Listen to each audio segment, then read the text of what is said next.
Let's talk about volume, intensity, and frequency. These are the three pillars of training, the building blocks that when combined together make up every single workout you ever do. And understanding how to combine these in different ways is essential if you want to pack on pounds of muscle. So let's get after it. First off, let's define each of these terms so we're all on the same page. The trifecta of training. First, we have volume. Volume is simply the total amount of work you do in a training session or per week. We can measure volume in many different ways, but two of the more common methods are either sets times, reps times weight for a specific exercise, or more simply, we can just look at the total number of hard-working sets done for a muscle group per week. So if you do 4 sets of 8 for bench press, that would give you a volume of 32 sets times reps times weight. Or more simply, you could just say that you did 4 hard sets for your chest that week. Next, we have intensity. Now, there's a lot of ways to describe intensity, but essentially it describes how heavy the weight is that you're lifting relative to your 1 rep max or your 1 RM. For example, if you can bench press 135 pounds for 8 reps, then your 1 rep max, meaning the heaviest weight you can lift for only 1 rep, is estimated to be around 172.5 pounds. Therefore, you were training at around 75% of your 1 rep max or 1 RM for those 8 reps. Now, figuring out your 1 rep max every single time you walk into the gym is unexactly practical. So instead, we often use another method to estimate the intensity of a set.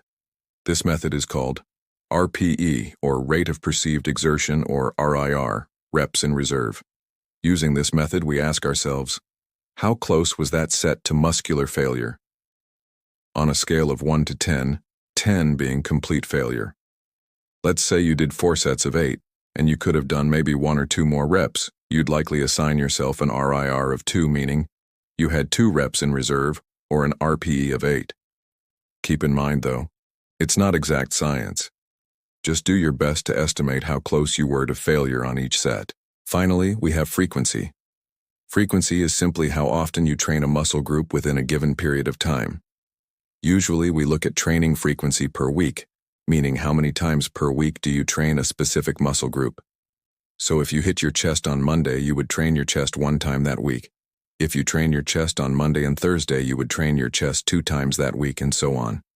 So those are the basics of VIF and why it's important. But what actually matters the most is how these 3 factors interplay with each other. So let's dive a bit deeper. Volume. How much is actually enough to stimulate muscle growth? How much volume should you be doing for each muscle group per week? That answer isn't black and white and depends on many factors like your training experience, overall fitness level, and individual recovery capacity. However, luckily we do have some evidence-based recommendations that can serve as a good starting point. A good place to start for most people is somewhere between 10 and 20 hard sets per muscle group per week. Keep in mind, this doesn't mean you need to do 10 to 20 sets of pure isolation exercises like bicep curls or side raises. Rather, you can accumulate your weekly sets by doing a combination of compound and isolation exercises that target that muscle group. For example, if you want to target your shoulders this week, you could do 3 sets of 5 on the overhead press and 2 sets of 10 on side raises, totaling 5 hard sets for your shoulders that week. It's also worth mentioning that there are 2 extremes of volume worth knowing about. First is your MEV, or minimum effective volume. This is the least amount of volume you need to do to stimulate muscle growth. For most people, this is going to be somewhere between 6 and 10 hard sets per muscle group per week. Second is your MRV, or maximum recoverable volume. This is the most volume you can do and still fully recover from. Most people will find their MRV to be between 30 and 50 hard sets per muscle group per week. If you do more than this, it'll likely be hard to recover and make consistent progress over time. Of course, these are just rough estimates, and your own MEV and MRV may vary depending on many factors. For example, more advanced lifters, and especially those who are able to recover faster due to things like youth, good nutrition, sleep and stress management, may require more volume to reach their MRV. Intensity, lifting heavy vs. lighter. What really builds muscle?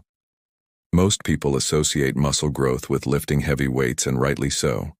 However, it's important to realize that the intensity of a set, meaning how hard you push yourself on each set, plays an equally important role. Research shows that training close to failure, meaning doing sets where you could only complete 1 or 2 more reps, is the most effective way to stimulate muscle growth. Generally, we recommend training with an intensity of around 7 to 10 out of 10 on an RIR scale, or 3 to 0 RIR, meaning you leave 3 to 0 reps in the tank on each set. However, research shows that as long as you train hard enough, meaning close to failure, you can achieve similar results regardless of the specific rep range you choose. For example, studies show that you can build equal amounts of muscle doing 5 to 10 reps, 10 to 20 reps, or even 20 to 30 reps per set, as long as you push each set close to failure. This concept is sometimes referred to as training within a rep range. Simply put, choosing a rep range doesn't matter as much as how close you push each set to failure within that rep range. Now, that's not to say that different rep ranges aren't useful. For example, when we lift heavier weight for say 6 or 8 reps, we primarily stimulate type 2 muscle fibers, which helps us build strength. When we lift lighter weight for say 15 or 20 reps, we primarily stimulate type 1 muscle fibers, which helps us build endurance.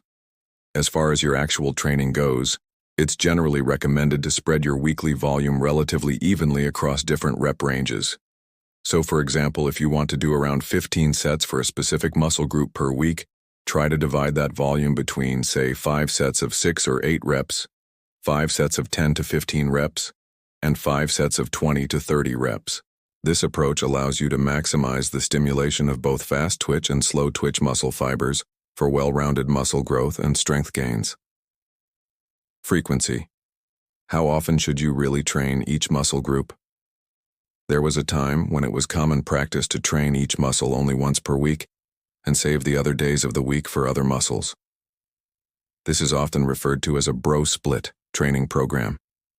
But nowadays we know that training each muscle 2 or 3 times per week is more optimal for most natural lifters.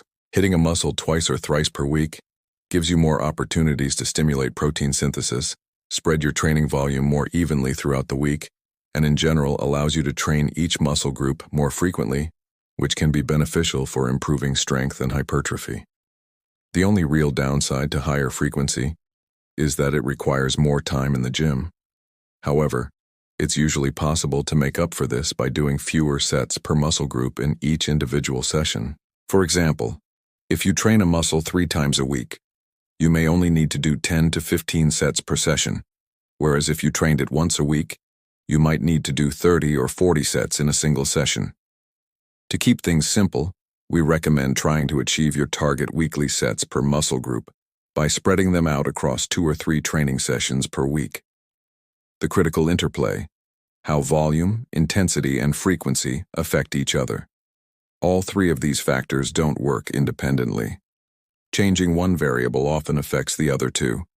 Here are a couple of examples to illustrate this point. If you decide to increase the frequency that you train a certain muscle, like going from training it once per week to training it twice per week, you may need to decrease the volume done for that muscle in each individual session to maintain a healthy training volume balance. On the other hand, if you choose to train with higher intensity, like taking more sets to complete failure, you may need to reduce your total weekly volume or frequency to account for the added fatigue. Putting it all together. So now that you understand the basic definitions and interplay of volume, intensity, and frequency, how can you apply this knowledge to help you gain more muscle? Well, here's a very simple example of how someone might think about training one of their major muscle groups like back. Let's say they want to do 20 sets of back training per week, spread out across 4 training sessions. They could break down their training like this. Session 1, they could do 5 sets of 5 reps, meaning they're lifting relatively heavy and targeting their type 2 muscle fibers. Then session 2, they could do 5 sets of 10 reps. Session 3, they could do 5 sets of 15 reps. And finally, session 4, they could do 5 sets of 20 reps. This approach ensures they're targeting both types of muscle fibers and distributing their weekly training volume evenly throughout the week. Remember, this is just one way to organize your training. Many other variations are possible. For example, you could do all your sets of 20 reps in one session and spread your volume across other sessions using varying rep ranges. It's really up to you. Just remember that you can use this blueprint as a guide and then adjust it based on your own progress recovery, and goals. If you found this video helpful, please give it a thumbs up and share it with anyone you feel will benefit.